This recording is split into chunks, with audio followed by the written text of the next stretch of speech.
A new era for Dragon Ball Z Budokai gaming has arrived.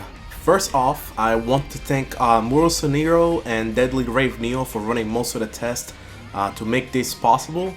Dragon Ball Z Budokai online, it is finally a thing. With this method that I will explain in this video, you will be able to play both Dragon Ball Z Budokai 3 and Dragon Ball Z Infinite World online as if you had online connectivity with anybody in the world.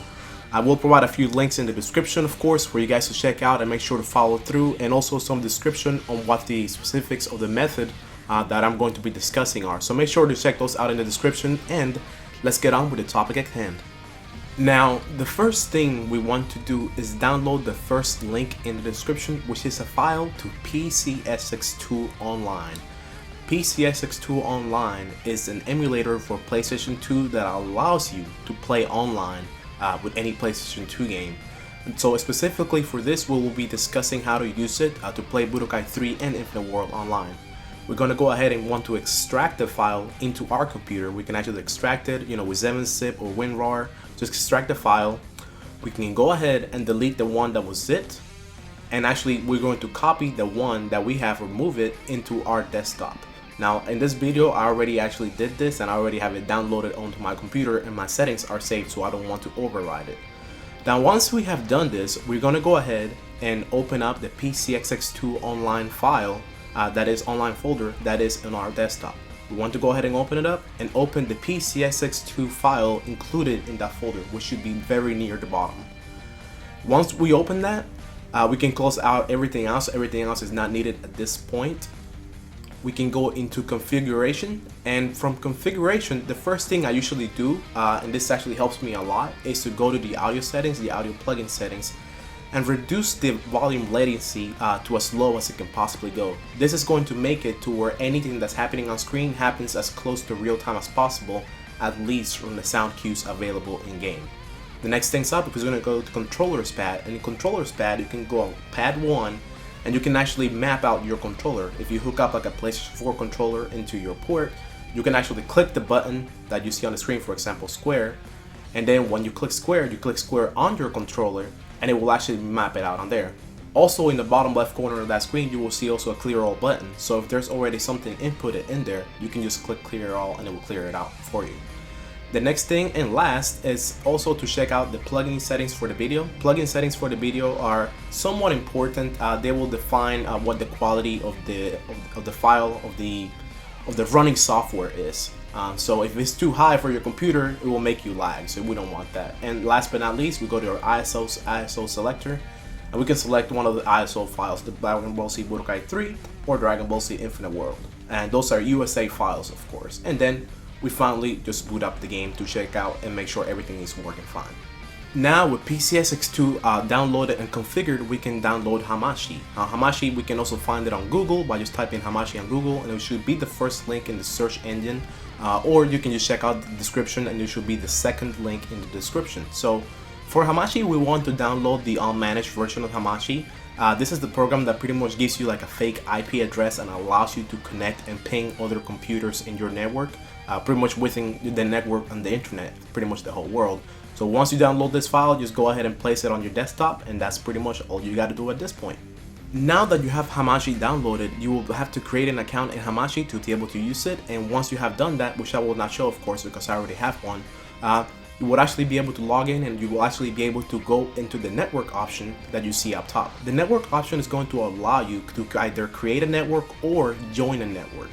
Now networks can only hold up to 5 people, and those 5 people within the network are the only ones that can connect to each other with their fake IP addresses. You will need to create a network ID and a password. So if somebody is connecting to your network, you will need to give them your network ID and your password. The network we are using right now is Budokai Netplay, which Muro he actually created. So we have both Deadly Rave Neo and me connected to it right now. We can also double click a person's name. We can actually see their ping. We can also, to see their ping, we can also right click on their name and click on ping. The ping is this value you see right now that is constantly changing, like 35, 33, 32. That's a value that's constantly changing. It's going to be pretty important later on in the video, so make sure to keep a lookout on that value of the ping. Also, if we want to chat with a player, we can actually right click on their name and we can actually go to the chat option, which actually brings us up a chat box where we can chat with that person directly. And at this point, right next to their name, you can see their fake IP address. This is the very most important part of it all. Their fake IP address is what we're going to use to connect to them. So make sure to keep that in mind. Now, once we have all of this taken care of, we can finally go ahead and actually try to connect to our friend, to the other player.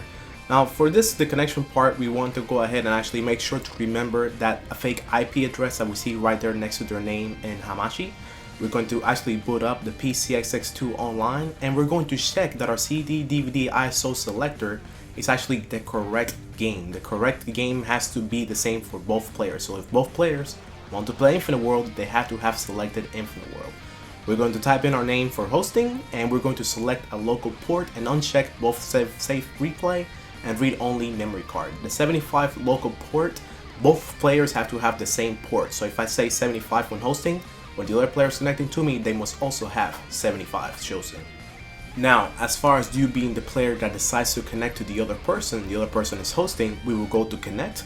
We will still keep our username, the local ports will still match, and there where it says host address, we will type that fake address that Deadly Rave Neo has from PCSX2 and Hamachi right there. So we'll type that 25.134.246.253 right here. And we gotta make sure that both the local port and the host port are still the same for both players, for the host and the one that is connecting. And again, I emphasize, because see, this happened to me and him yesterday, make sure that both the ISOs that both of you have selected, make sure you're picking the exact same game on your own specific computer. At this point, I want to go ahead and go back and touch upon the ping that I mentioned before. Your ping is going to tell you how good of a connection you're going to have to the other player. Now, me and Deadly Rave Neo, we have a ping of about 30 to 40 average. It ranges somewhere in between 30 to 40. Most of the time it's about 35, 32, 33. So make sure to keep that value in mind. If your ping between you and another person is under 25, we're going to add a delay value of 1 whenever we're actually connecting to that player. If the ping is under 50 average, we're going to have a delay value of 2. If it's under 75 average, we're going to add a delay value of 3. And if it's about 100 or less, we're going to keep it at 4. And the more delay values you add, the more more input lag you're going to have in your connection, but the better and more stable the frame will look and we will play. If you choose a delay value that's way too low for you, let's say for example that your ping is about 50 and you choose a delay value of 1, your game is going to stutter and it's going to be really slow. So we want to make sure to pick the correct delay value. And if everything has been done correctly, both you and the other person should be able to play like me and Deadly Rave Neo are playing and choosing our characters right about now. Now, this is pretty much just like a very detailed thing. Make sure to check out the description, of course. Make sure to check it out. I will actually go into a lot more detail on there. And if you have any questions that are not answered in the description by everything I detail in the description, make sure to leave me a comments. I will try to reply to you, and probably Deadly Rave Neo or Moroso Nero, they will actually be on this topic as well and replying to people as well. Making sure everybody's questions are answered. That way everybody can play online without any hiccups. So hopefully you enjoyed. Hopefully we will see you playing Budokai 3 and Infinite World online sometime soon. Make sure, of course, that whenever you're running the PCSX2 online software, your emulator, make sure that your emulator runs well. If your emulator doesn't run well, then it will cause the other player to also experience some lag, experience some delay and some stuttering. So we don't want that. We want everybody to have a great experience. So make sure to play around with your own emulator first before you decide to join. That way both players have the best gaming experience. We want to be the best for everybody. And as far as lag is concerned, like the ping is the most important thing. Me and Deadly Rave Neo, we have a ping of about 35 average, but me and Moroso Nero, for example, we have a ping of about 70 average between us. So we lag a little bit more, but it is still playable, it is still very enjoyable, and this is the first time ever that we can say, without a doubt, that playing Dragon Ball Z Budokai online, it is awesome. Thank you guys for watching, thank you guys for listening. Hopefully you enjoyed the video. Leave me any comments and any questions you might have below, and like I said, make sure to check out the description, and I will catch you guys later. Happy gaming.